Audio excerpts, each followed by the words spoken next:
You swear you're doing everything right, tracking your food, training, being consistent, but the scale is not moving. Let me just say this real quick. It's probably not a plateau. You're probably just eating more than you think, and it's hiding in plain sight. Today I want to bring out two things that mess with people's fat loss more than anything else, even when they think they're fully on track. Sips, licks, and bites, and untracked cheat meals. Down, it's time to focus on myself, and I'm committed, fully adapt and overcome. Stay ready, always fit for duty. Now these might seem small, but they could throw you off track, and you won't even realize it. I'm talking about that little spoon of mac and cheese while you're cooking dinner, the 2 fries that you steal from your kid's plate, a sip of Starbucks is probably not even yours. All those, they add up easily, 200 to 400 calories a day. And if you're not tracking them, it's like they never happened. However, your body is still counting them. Now let's talk cheat meals. I'm not against them. Trust me, I'm all for them actually.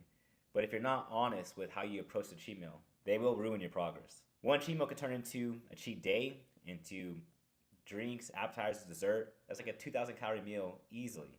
And most people don't even just stop there. They start tracking for the day, they start skipping meals, they stop caring for the weekend, and now you're wondering why you are not making any progress. It's not the meal, it's the mindset.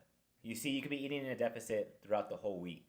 And that one cheat meal, again, if not tracked, or at least not have a good idea of how much you're consuming in that meal, could offset that deficit you're in to now be in a surplus throughout the week.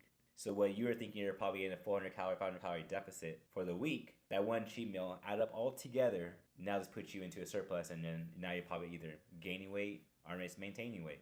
Just that one thing could throw you off track that much, which is why you have to be cautious of how you approach your cheat meals. Again, they are there for a reason, and they have a specific job, whether it's helping out with nutritional burnout or it's playing a role with metabolism. But the thing is we can't just go crazy with them. So when having a cheat meal, I would say always eat till you're comfortable and do not binge. Most people, when they do cheat meals, they overeat, overconsume, and they just go crazy. They act like it's the last thing they eat on earth. So approach it wisely. And again, if you're not making any progress, maybe check how you're approaching your cheat meal. What is it that you're consuming? And you might find that the problem is right there.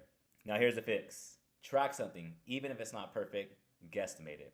Log it. Don't pretend it didn't happen. So if you have a couple crackers, try those couple crackers. It's all right. Plan your cheat meals ahead of time. Hit your protein. Stay somewhat within reason. And by now, if you've been tracking, you should have a decent eye for portions. Or even if you're doing meal plans, you should have a decent eye for portions. You don't have to be perfect, but if you want fat loss, you do need to be honest with yourself. So start paying attention to what you think doesn't count, because it actually does. And your body will reflect it whenever you check in. If this hits home, drop a comment, like the video, and subscribe. I'm dropping more real stuff like this as much as possible to get you guys help you need to stay in shape without all the BS.